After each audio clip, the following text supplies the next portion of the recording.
Primera de Corintios 12. Dones espirituales.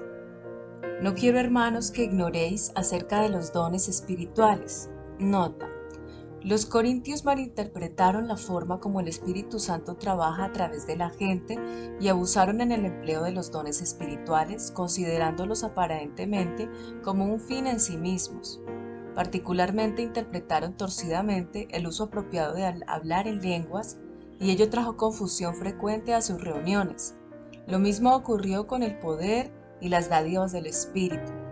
Al considerar los dones como algo que escapaba del control humano y anulaba la voluntad de quien los recibía. 14:32. La respuesta de Pablo a este problema consiste en mostrar la necesidad de que el Espíritu se manifieste de forma variada y múltiple. Capítulo 12. La necesidad de que en estas manifestaciones prevalezca el amor y las motivaciones no egoístas. Capítulo 13. Y la necesidad de controlarse y mantener un ordenado y edificante comportamiento en los servicios colectivos. Capítulo 14. Versículo 2. Sabéis que cuando erais gentiles, se os extraviaba llevándoos como se os lleva a los ídolos mudos. Por tanto os hago saber que nadie que hable por el Espíritu de Dios llama anatema a Jesús, y nadie puede llamar a Jesús Señor sino por el Espíritu Santo. Nota: Pablo introduce 3 principios guía que distinguen las vías de cómo obra el Espíritu Santo. En primer lugar, el principio del control consciente. A diferencia del paganismo, el poder del Espíritu Santo no conduce a la gente a la realización de acciones compulsivas e incontroladas. Su ministerio de amor, como arrullo de paloma, fortalece la personalidad humana. El Espíritu fortalece, no perturba a la gente. El segundo principio afirma que Cristo es glorificado. Todas las manifestaciones del Espíritu concuerdan con la verdad acerca de Jesús. Y el tercer principio destaca la fe en las verdades de la doctrina cristiana. La obra fundamental del Espíritu es colocar a la gente bajo el dominio de Jesús. Riqueza literaria. Anatema, anatsema, Strong número 331. Un animal para ser sacrificado. Debido a su asociación con el pecado, la palabra poseía una connotación negativa y era sinónima de una maldición. En el esquema sacrificial, anatsema significaba alejamiento de Dios sin esperanza de ser redimido. Versículo 4. Ahora bien, hay diversidad de dones, pero el Espíritu es el mismo. Y hay diversidad de ministerios, pero el Señor es el mismo. Y hay diversidad de operaciones, pero Dios, que hace todas las cosas en todos, es el mismo. Nota: las 3 categorías de manifestaciones del Espíritu mencionadas en 12:2.3 ponen de relieve la diversidad y al mismo tiempo la unidad de las personas de la Trinidad. La unidad no hace al Espíritu algo indiferente, un poder impersonal. Sus dones no tienen un origen humano, son la obra de Dios. Los dones proceden del gran don, el Espíritu Santo. Las distintas formas de ministerio son modeladas por el principal ministro, Cristo, el Señor, y las obras del Espíritu provienen de Dios el Padre. Versículo 7.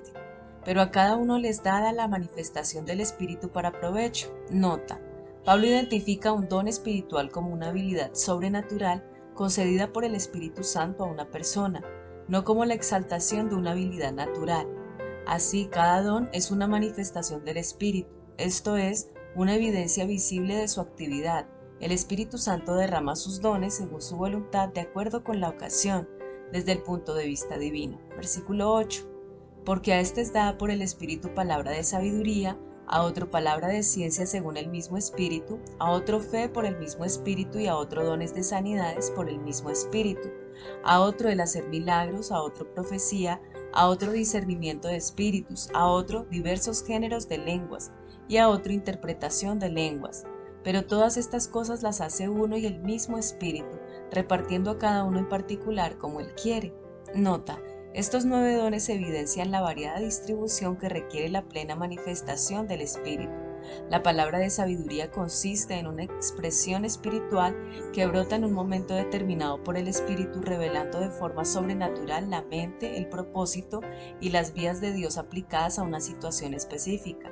La palabra de ciencia es una revelación sobrenatural de información sobre una persona o un acontecimiento, dada con un propósito concreto, que usualmente tiene que ver con una necesidad inmediata. El don de fe representa una forma única de fe que va más allá de la simple creencia o la fe salvadora. Consiste en una confianza sobrenatural que no alberga la más mínima duda en todo el asunto de que se trata. Los dones de sanidades son aquellos mediante los cuales Dios concede sanidad por el Espíritu. Plural sugiere que de la misma manera que existen muchos males y enfermedades, hay dones relacionados con la cura de variados desórdenes. El don de hacer milagros es una manifestación de poder que sobrepasa la acción ordinaria de la ley natural. Es la capacidad otorgada por Dios para hacer algo que no puede realizarse por medios naturales. La profecía es una revelación divina de parte del Espíritu, una manifestación edificante del Espíritu para satisfacer una necesidad concreta. 14.3. Una súbita visión del Espíritu que exhorta o consuela. 14.3.30. Discernimiento de espíritus es la habilidad para distinguir el espíritu del mundo y especialmente para descubrir el verdadero motivo o razones que animan a la gente. Diversos géneros de lenguas es el don de hablar de forma sobrenatural en un idioma no conocido por el individuo. El plural alude a diferentes formas que posiblemente armonizan las lenguas vivas que se conocen en Hechos 2, 4, 6 y los sonidos transracionales de Corintios, especialmente dirigidos a orar y cantar en el espíritu, fundamentalmente en la alabanza personal. 14:14-19. La interpretación de lenguas es el don de descifrar el significado del mensaje transracional, no irracional, del espíritu a los que escuchan. No equivale a la traducción de un lenguaje extranjero. Nota: ninguno de los dones requiere un escenario público, aunque todos pueden manifestarse y deben recibirse con beneplácito en las actividades colectivas. Versículo 12.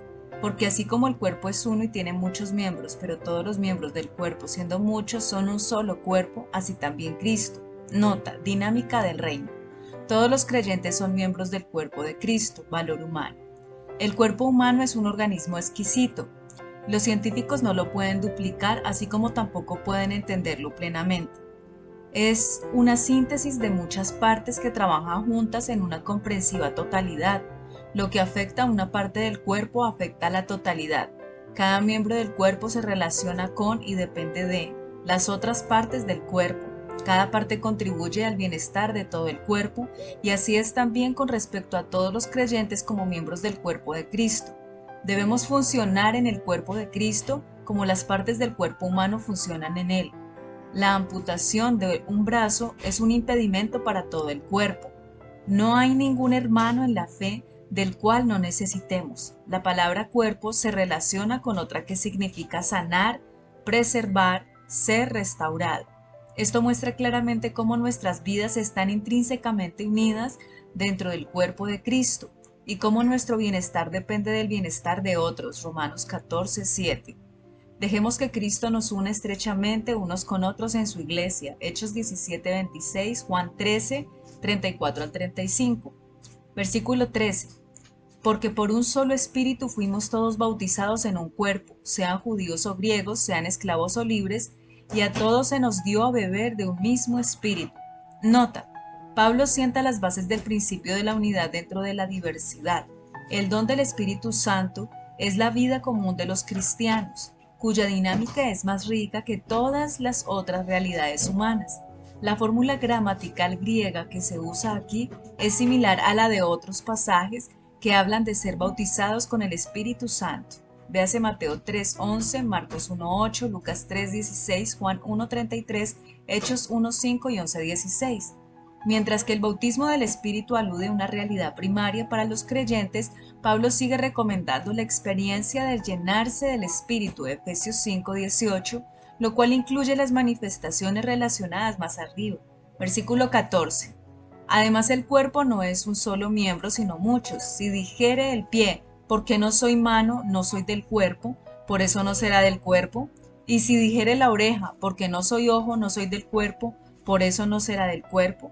Si todo el cuerpo fuese ojo, ¿dónde estaría el oído? Si todo fuese oído, ¿dónde estaría el olfato? Mas ahora Dios ha colocado los miembros, cada uno de ellos en el cuerpo como Él quiso. Porque si todos fueran un solo miembro, ¿dónde estaría el cuerpo? Pero ahora son muchos los miembros, pero el cuerpo es uno solo. Ni el ojo puede decir a la mano, no te necesito, ni tampoco la cabeza a los pies, no tengo necesidad de vosotros. Antes bien los miembros del cuerpo, que parecen más débiles, son los más necesarios. Y aquellos del cuerpo que nos parecen menos dignos, a estos vestimos más dignamente, y los que en nosotros son menos decorosos se tratan con más decoro. Porque los que en nosotros son más decorosos no tienen necesidad, pero Dios ordenó el cuerpo dando más abundante honor al que le faltaba, para que no haya desaveniencia en el cuerpo, sino que los miembros todos se preocupen los unos por los otros. De manera que si un miembro padece, todos los miembros se duelen con él, y si un miembro recibe honra, todos los miembros con él se gozan. Nota: al comparar la iglesia con el cuerpo humano, Pablo muestra cómo la gran diversidad de dones asegura la unidad de la iglesia. Cada uno de ellos contribuye con algo necesario a la vida de la comunidad y al crecimiento del todo. No hay espacio para la arrogancia ni necesidad de sentirse inferior en el cuerpo de Cristo, porque cada individuo desempeña un papel esencial en su funcionamiento. Versículo 27. Vosotros pues sois el cuerpo de Cristo y miembros cada uno en particular. Y a unos puso Dios en la iglesia, primeramente apóstoles, luego profetas, lo tercero maestros, luego los que hacen milagros, después los que sanan, los que ayudan, los que administran, los que tienen don de lenguas. Nota: dinámica del reino, el don de sanidad, sanidad divina. Para que la misión de la iglesia no se viera limitada a las capacidades de una empresa humana, el Espíritu Santo provee poderosos dones especialmente asignados y distribuidos entre los creyentes. Entre ellos están los dones de sanidad. Señalan claramente que la sanidad sobrenatural de los enfermos debiera ser un ministerio permanente establecido de la iglesia y al mismo tiempo un estímulo a la obra de la evangelización del mundo. Esto tiene vigencia hoy en día, es decir, siempre, porque irrevocables son los dones y el llamamiento de Dios. Romanos 11:29, Hechos 28:8-9, Santiago 5 del 13 al 18. Riqueza literaria: apóstoles, viene del griego apóstolos, Strong 6:52. Un mensajero especial, un delegado, uno comisionado para una tarea o una función específica, uno que es enviado con un mensaje. En el Nuevo Testamento la palabra se refiere a los 12 discípulos originales y a otros líderes prominentes. Marvin Vincent registra 3 cualidades de un apóstol. Primero, uno que ha tenido un encuentro visible con la resurrección de Cristo. Segundo, uno que planta o establece iglesias. Tercero, uno cuyo ministerio está acompañado de señales, maravillas y milagros. Dinámica del reino, el líder administrativo, rasgos del líder. El Nuevo Testamento parece reconocer 3 tipos básicos de liderazgo administrativo. Primero, el siervo líder o diácono, del griego diaconeo, que significa servicio o ministerio. Estos diáconos siguieron el modelo de los hombres que fueron apartados en Hechos 6:1-6 para servir a las viudas en Jerusalén. Segundo, el mayordomo, siervo o administrador, del griego epítrofos u oikonomos, que significa mayordomo, tal como pastor en el día de hoy. La palabra quiere decir literalmente administrador de la casa, posición generalmente desempeñada por un esclavo en el siglo I de la era cristiana. La palabra se refiere a aquellos que manejan la iglesia, el líder que maneja el timón o el supervisor que desempeña el papel de apóstol u obispo. Episcopos es un término griego tomado de la vida del mar y se le usa para designar al timonero o piloto que mantiene el curso del barco. Allí donde Pablo habla del don espiritual de administración, la palabra se traduce los que administran. Versículo 29. ¿Son todos apóstoles? ¿Son todos profetas? ¿Todos maestros? ¿Hacen todos milagros? ¿Tienen todos dones de sanidad? ¿Hablan todos lenguas? ¿Interpretan todos? Nota: miembros cada uno en particular. Las lecciones sobre el cuerpo humano son ahora aplicadas en la práctica a los individuos. Ninguno posee todos los dones. Todo intento de establecer un orden de precedencia o jerarquía entre ellos atenta contra la realidad de la diversidad de dones, ministerios y operaciones de la Trinidad. que ilustra cómo opera la variedad y la diversidad en distintos contextos. 12.4.6. Los que ayudan se refiere a todas las formas de servicio y apoyo, una manifestación del espíritu a veces pasada por alto. Los que administran es otro de los ministerios que menos distinciones y reconocimientos recibe, versículo 23, mientras ofrece calladamente orientaciones y asistencia. ¿Hablan todos lenguas? Esta pregunta requiere una respuesta negativa, sin embargo el deseo que todos lo hicieran y el hecho de que las lenguas prevalecieran en las oraciones de la vida devocional privada de Pablo indica que la cuestión reside en que todos no debían procurar hablar en lenguas en las reuniones colectivas. Ello introduciría el caos en las actividades de la iglesia. Versículo 31. Procurad pues los dones mejores, mas yo os muestro un camino aún más excelente. Nota final. La exhortación de Pablo concerniente a los dones mejores busca corregir las equivocadas prácticas relacionadas con el uso público de hablar en lenguas. El uso privado, cuyo propósito fundamental es la edificación personal, fue confundido con su ejercicio en público. Mejores debe ser considerado como aquellos dones que son más apropiados dentro de una situación dada, y se ofrece un ejemplo.